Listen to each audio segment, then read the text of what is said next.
प्रसार भारती अभिलेखागार की प्रस्तुति सदाबहार सुनहरे दौर का अनमोल खजाना।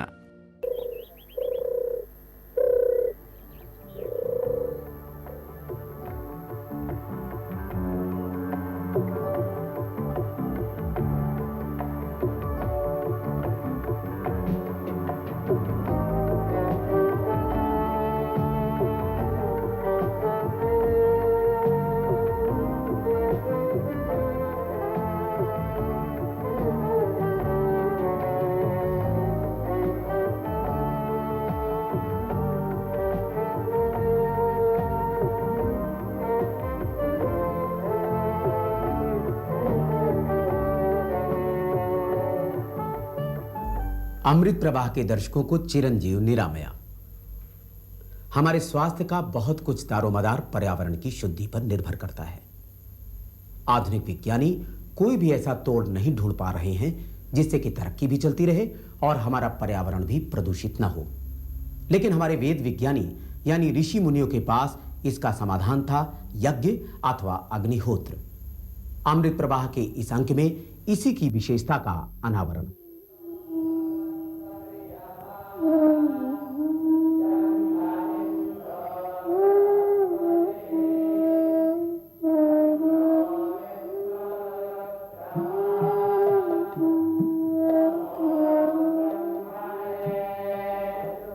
यज्ञ जो प्रचलन से बाहर हो चुके हैं, भारत की मौलिक वैदिक जीवन शैली की आत्मा है। वेद विद्याओं का प्रथम स्पंदन ऋग्वेद अग्निमीले पुरोहितम से प्रारंभ होता है।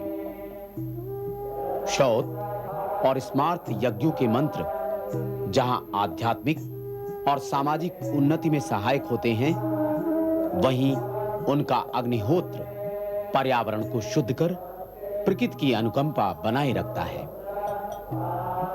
ये बात अब जर्मनी और फ्रांस सहित यूरोप के अन्य देशों में हुई आधुनिक वैज्ञानिक शोधों से भी प्रमाणित हो चुकी है। यज्ञ अग्नि में जो हवियां प्रदान करती है, मंत्र आता है पूर्णमदः पूर्णमिदं पूर्णात् पूर्णमुदच्यते पूर्णस्य पूर्णमादाय पूर्णमेवावशिष्यते।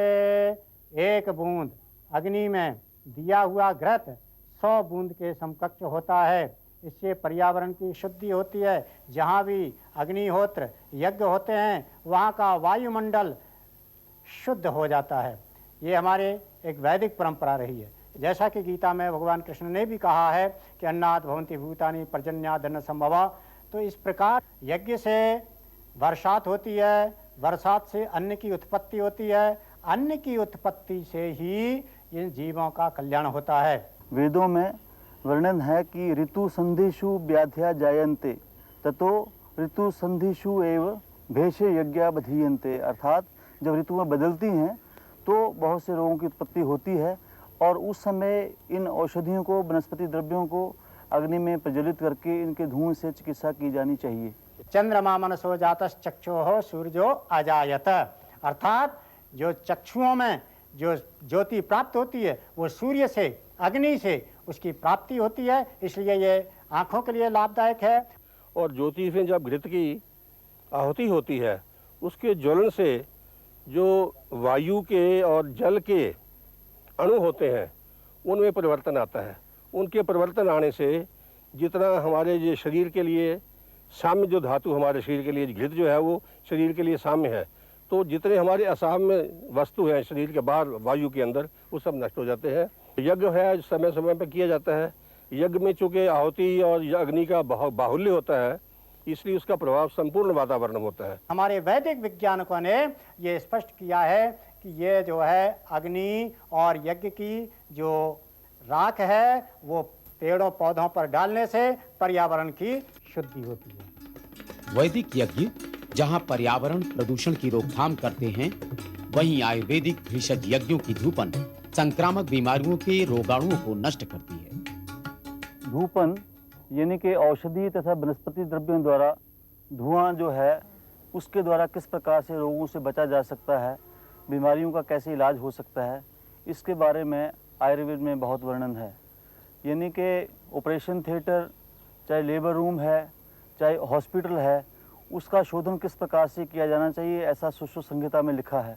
और बहुत से औषधि द्रव्य जैसे गुग्गल है, नीम पत्र है, सफ़ेदे के पत्ते हैं, आक के पत्ते हैं, मजीष्ठा है, बचा है, हींग है, घी है, इस प्रकार के औषधि द्रव्यों को जलाकर उनका धुआं जिस भी वातावरण में हम 10 से 15 मिनट तक देते हैं तो बहुत से जीवाणु, विषाणु जो रोग पैदा करते हैं, जिनसे रोग फैलते हैं, उनका नाश हो सकता है। खास करके ऐसी बीमारियां जो मक्खी, मच्छर, पिस्सू इत्यादि से फैलने वाली हैं, उनमें धूपन सामग्री का जो उपयोग है वो ज़्यादा उपयोगी है। वर्षा ऋतु होती है तो इसमें इन दिनों में काफ़ी बीमारियां बढ़ जाती हैं, मच्छर वगैरह, मक्खी का प्रकोप हो जाता है, पानी गंदा हो जाता है। इस धूपन सामग्री का उपयोग किया जाए, घर में इसको सुबह शाम 15-15, 20-20 मिनट जलाया जाए, सारे घर के हर कमरे में इसको जलाया जाए, लेकिन कमरे को बंद ना किया जाए ताकि इसकी दुष्प्रभाव ना आए। और इसका इतना अच्छा प्रभाव देखा गया है कि जितनी भी ऐसी बीमारियां जो फैलने वाली होती हैं वो बीमारियां इससे काफ़ी रुक जाती हैं। पिछले दिनों में जो प्लेग भी फैला था तो भारत सरकार ने एक बहुत बड़ा इसके लिए व्यापक अभियान किया था और सारे भारत में प्रिवेंशन के लिए और ख़ास करके गुजरात में इस औषधि को भेजा गया था और इसका बहुत ही अच्छे परिणाम आए थे। यज्ञों की धूपन का धुआं जहां वातावरण को शुद्ध करता है और रोगाणुओं का नाश करता है, वहीं शहर और गांवों में प्रयुक्त होने वाले ईंधन से निकलने वाला धुआं अनेकानेक रोगाणुओं को आमंत्रण देता है। इस धुएं के जहर से कैसे बचा जाए, इसी पर एक अनुसंधान।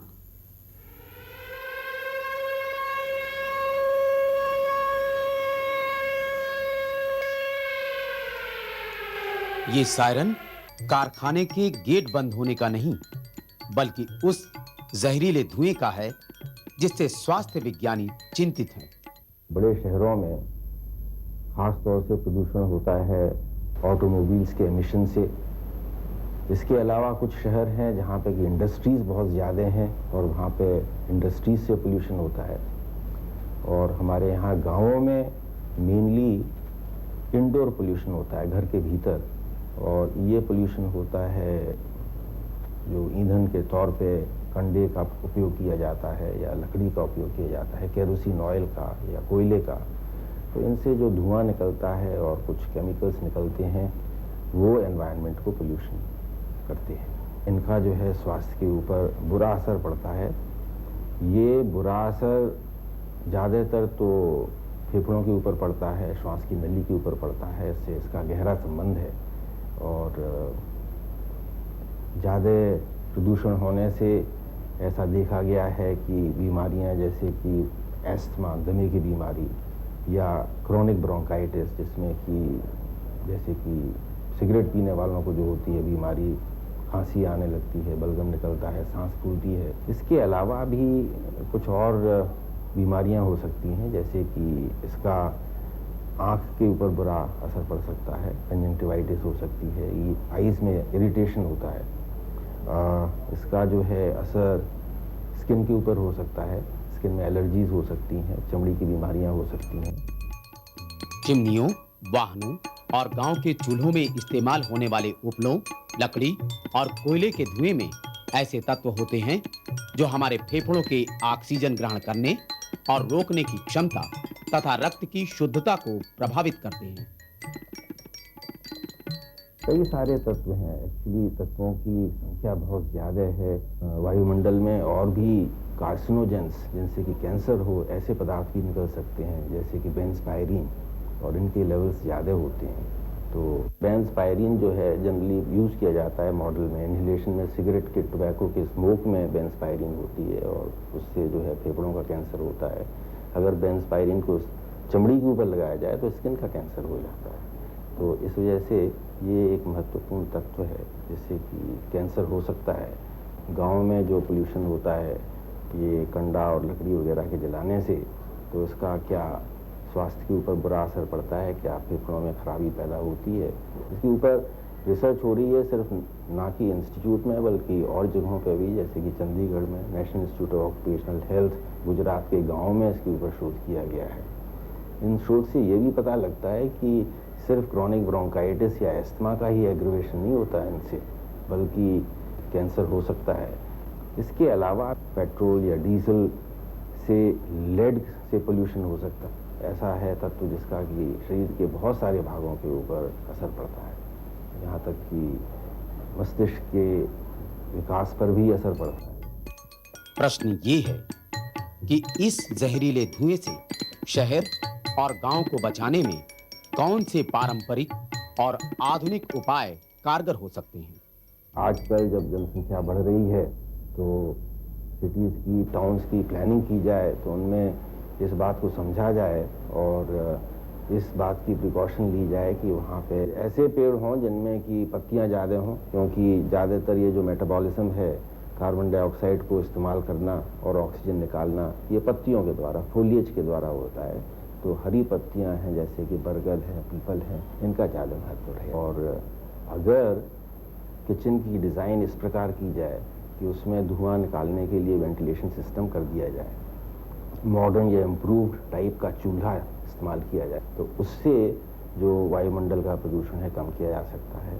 और फिर जो बीमारियां होती हैं बच्चों में और स्त्रियों में, जो कि अक्सर इस प्रकार के धुएं को एक्सपोज रहती हैं, उनको काफ़ी हद तक कंट्रोल किया जा सकता है।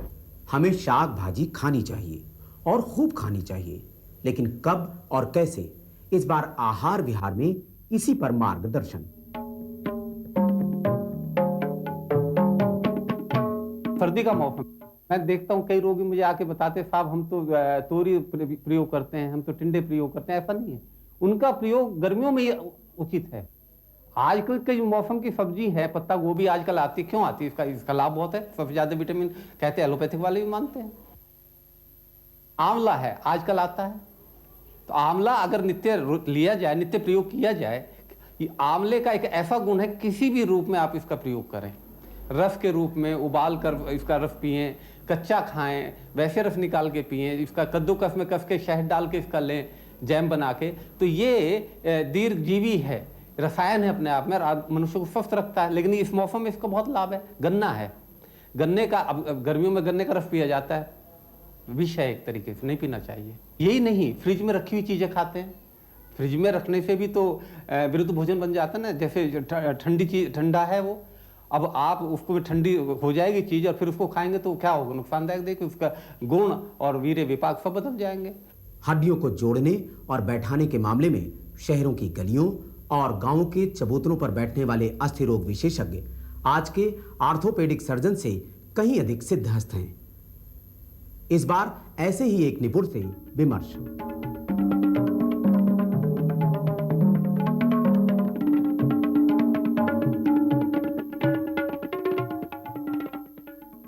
कब से लोगों को ठीक कर रहे हैं हड्डियां? ये यहाँ तो 30 साल हो गए। ये आपने कहाँ से सीखी? हमारे ताऊ करते थे इस काम को, ब्रह्मचारी थे, यानी उनके नाम औलाद, उन्होंने यही काम किया, हिकमत करी और लोगों को दिया, उन्हीं से मैंने सीखा। अच्छा, अपने इलाज में आप क्या क्या चीजें इस्तेमाल करते हैं? कोई भी चीज, गंदी चीज इस्तेमाल नहीं करते, सरसों का तेल और हमारी दवा है। प्लास्टर से अलग कैसे है ये? हम ज्यादातर लकड़ी से, इन लकड़ियों से जोड़ते हैं, इस तरह, इस तरह ये।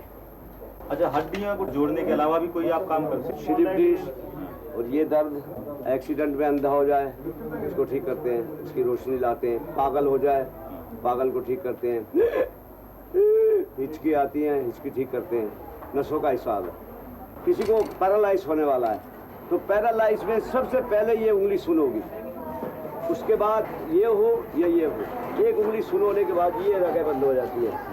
हम उसको लिटा के उस रग को खोलते हैं कई रोज तक, और ये जब खुल जाएगी तो उसको खालिश नहीं होगा, पैरालाइज नहीं होगा। स्पॉन्डिलाइटिस के जो पेशेंट हैं, हाँ, या जो स्लिप डिस्क के जो पेशेंट हैं, हाँ, उनको आप क्या सलाह देते हैं? कोई कहे स्लिप डिस्क का ऑपरेशन करा लो, मत करा लो। और एक जो छोटी लड़कियां हैं उनका ऑपरेशन नहीं करा। लड़की का ऑपरेशन जब यहाँ से टांग टूट जाएगी तो वो सी देंगे, यहाँ से आकर ऑपरेशन करेंगे तो वो फिर टांग नहीं मुड़ती। मोच इत्यादि में आप क्या करते हैं? मालिश नहीं करनी, पट्टी बांधनी है, हमने बैंडेज करनी है। और ये सर्वाइकल का कैसे? बस वो इस तरह करते हैं, लिटा के करते हैं, लिटा के ये पीछे की हड्डी जो है इसे ठीक कर लेते हैं। ये हड्डी से सर्वाइकल होता है। मसल औरत कपड़े धोती रही सारा दिन, तो उसे सर्वाइकल होना ही होना है। क्योंकि ये हड्डी हिल जाती है, ये गर्दन खिंच जाती है, तो वो सर्वाइकल हो जाता है। या एसी में सोने वालों को सर्वाइकल होता है। पहलवान जी इसका भी बता दीजिए कि कैसे आप कूद जाता है तो कैसे हथौड़े से कोई आदमी इस सूरत से ऐसे गिरा, ऐसे गिरने के बाद जो ये हड्डी है ये मलने से और किसी चीज से नहीं जाएगी। हम ऐसे करते हैं, इसके ऊपर कपड़ा रखते हैं, यहाँ ऐसे ये कपड़ा रखा, ये लकड़ी रखते हैं और उसको इस तरह यूं करके इस हड्डी को अंदर कर लेते हैं। कुछ परहेज वगैरह बताते हैं? कुछ नहीं, बस परहेज शराब का बताते हैं। शराब हमारी दवा पर नहीं पियो, आइसक्रीम खाओ, बर्फ का पानी पियो, ठंडा खूब खाओ। जितनी ठंडी चीजें खाओगे जल्दी जुड़ेगी। फिटकरी पोटाश एलम मत खाओ, फेफड़े खराब हो जाते। और अपने औषधि मित्र से जानिए कुछ खास बातें।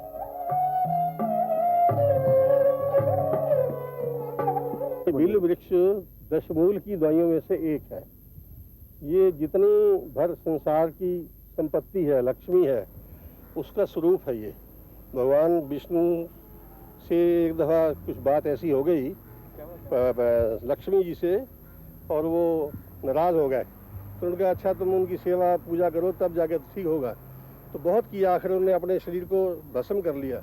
उस भस्म में से वृक्ष पैदा हुआ, फिर एक एक पत्ता शिव जी पर पड़ा, तब जाके भगवान प्रसन्न हुए। इसलिए ये जो बिल्व वृक्ष है इसका नाम श्री वृक्ष भी है।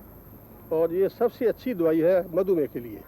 जामुन के साथ अगर बिल का उपयोग किया जाए तो मधुमेह रोग जो है, जिसको डायबिटीज़ कहते हैं, वो बहुत जल्दी इसके ठीक हो जाया करता है। और पेट की बीमारियों के लिए, पेचिश हो, पुरानी हो, और भी खराबियों के लिए बिल का गुद्दा बना के शरब लोग पीते हैं। इसके पत्तों के साथ चूर्ण बना करके पीते हैं, इसका काढ़ा पीते हैं। बहुत किस्म के इसका उपयोग किया जा सकता है जो कि लोग कर सकते हैं। नीम की पत्ती, बिल की पत्ती और जामुन की पत्ती, तीनों का पाउडर करके घर में रखा जाए। जो पुराने मधुमेह रोगी हैं, यदि इसको 2-3 महीने लगातार सेवन करें, उनको कोई दवाई की जरूरत नहीं पड़ेगी। ये हमारा सैकड़ों मरीजों पर, हजारों मरीजों पर अनुभव है। इससे डायबिटीज, मधुमेह ठीक हो जाया करता है। निश्चित जी, संसार के अंदर यदि कोई जितने भर भी फल हैं उनमें इसका नंबर 1 स्थान पड़ता है। और वास्तव में ये अमृत के समान इसका गुण करता है। और इसको हम श्रीफल भी कहते हैं। इसके अंदर बहुत नाना प्रकार की व्याधि हटाने का इसके अंदर गुण है। ये बहुत ही सरल चीज़ है, सादी चीज़ है, सब जगह मिलता है, सुलभ है और सस्ता है। और इससे अच्छी गुण करने वाली और कोई दुनिया में चीज़ नहीं है मधुमेह के लिए, पेट के बीमारियों के लिए। ये मौसमी नींबू के ख़ानदान में से 5-6 किस्म के फलों में से एक फल है। इसका स्वाद बड़ा मीठा सा, हल्का सा नमकीन लिए है और खट्टा लिए होता है। लेकिन इसकी गुण जो तासीर है वो ठंडी है। इससे प्यास बुझती है, आमाशय की जो पित्त है वो कम हो जाती है। रोगियों को आमतौर पर देने के लिए इसका जूस दिया जाता है। ये बहुत ही अच्छी ताकतवर चीज़ है। जिस आदमी को खून चढ़ाने की नौबत भी आ जाए, यदि इसको 5-4 दिन मौसमी रस पिलाया जाए तो उसकी पूर्ति भी ये करता है। केवल इसका रस का उपयोग होता है या चूसने का होता है। मौसमी को काट लीजिए, थोड़ा सा नमक लगा के चूस लीजिए, वो ज़्यादा अच्छा है। लेकिन जूस पीने का रिवाज भी है, ठंडा करके लोग पीते हैं गर्मियों में। किसी वजह तो 12 महीने मिलता है क्योंकि कोल्ड स्टोरेज में जाता है, पर इससे गुणों में अंतर कोई नहीं आता। ये आमाशय के लिए और पाचन संस्थान के लिए, मैदे के लिए, पेट की सब बीमारियों के लिए अच्छी दवाई।